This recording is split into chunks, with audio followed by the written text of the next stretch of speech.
What's up guys, welcome back to my channel. Today we're going over my family's January budget recap. Before I get into it, if you like this spreadsheet, you can get it for yourself. It's linked in the video description. It comes with a detailed video tutorial and it's an instant download to Google Sheets. January was a tough month for our family. If you didn't know from watching any of my previous videos, my cat Miles, who we've had for 11 years, was diagnosed with cancer. It was not treatable, and he was given about 1 to 3 months to live back in November. So January was the month that we had to say goodbye to him, and that was really hard to do for myself and my husband, who have had him basically since we got married, and also to explain to our young kids about that their cat was not going to be living with us anymore and how to navigate that. And also, I am very pregnant at this point. I am 7 months pregnant. We are going to meet baby boy very soon, so we are excited about that. So lots of good stuff, but some hard stuff. And so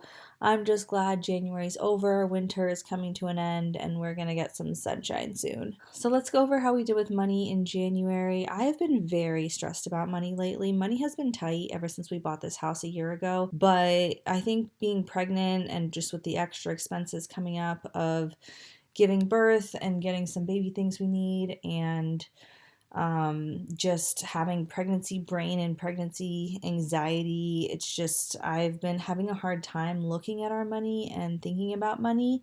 And I'm hoping after this baby's born, I get remotivated with it, because that's what happened after my first daughter was born. Then I got really motivated with money, and that's when we started our debt-free journey. But for right now, I'm just feeling so overwhelmed. I feel like all I can think about is just getting this baby born safely, and so money is not really a priority for me to be thinking a lot about, although we are still trying to be very careful with our spending.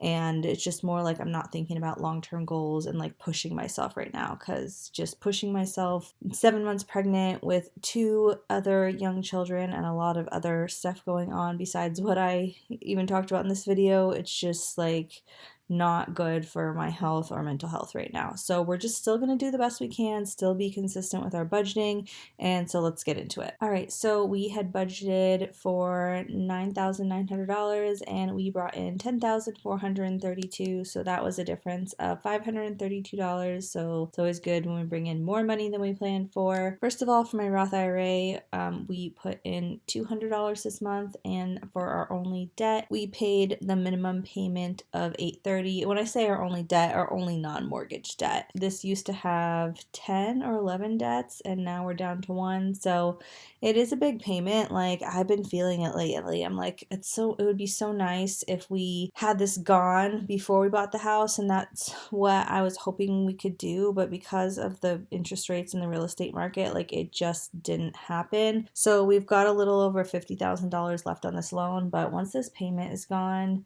in a few years, this will be really nice to not have in our budget anymore and be able to put that money elsewhere. All right, taking a look at our expenses, we paid our mortgage. I rounded up to the nearest hundred, so $4,300. This does include taxes and insurance. We paid for our life insurance, internet and cell phone, and our car insurance.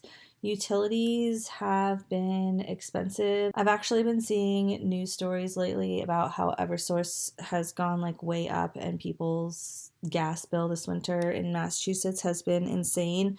Luckily, we do have a high efficiency heating system that we paid over $8,000 for last winter. So our Eversource bill has not been super crazy, but it has been more than it was last year, and so I had only budgeted $450, so that was over by $59. But thankfully, nothing too crazy. I've been seeing people with gas bills over $1,000, and that would suck. So I'm glad we don't have that. Groceries and takeout, we actually stayed on budget this month. I've been telling myself for the past 6 months I need to increase this budget because I keep going over, and this month I was enough's enough. I'm going to make it work. I don't want to increase our grocery and takeout budget. So we made it work for January. I am determined to make it work for February too, and I just want to keep it at that amount. as long as we can. We also stayed on budget for household items, and then for gas, that was right on budget too, and we really didn't spend anything on miscellaneous this month. All right, so moving on to sinking funds, we put $100 in each of our sinking funds for myself, my husband, and our soon-to-be 3 kids. I did change this around. We used to have a sinking fund for Miles, and it was like really sad to update this budget and delete that out, but we obviously don't need a sinking fund for him all year long, and since it was January, it was easy to switch this around. So I did delete his sinking fund and added a sinking fund for our new baby to come, and so that's the 3 kids. And then we've got school and activities, gifts, birthday and Christmas, and then car maintenance. For house maintenance, we did put extra money in there. Basically, that extra income that came in, I put into the house maintenance fund because we spent $460 or so on a rocker recliner for downstairs. So we have one upstairs and downstairs. So when baby comes, we are able to use that in both places just because it's really convenient. And there was like a spot in our living room where we really needed another. So we got it at like a discount furniture place, and it's really comfortable and nice. And I'm really liking having it, and my kids are liking having it too because we've been sitting downstairs in that chair like reading books together and stuff. So it's been a nice addition to our furniture and will be very useful when baby comes. And so yeah, we are happy with that purchase. And then for medical, we put $250 in the sinking fund. We're going to need to up this.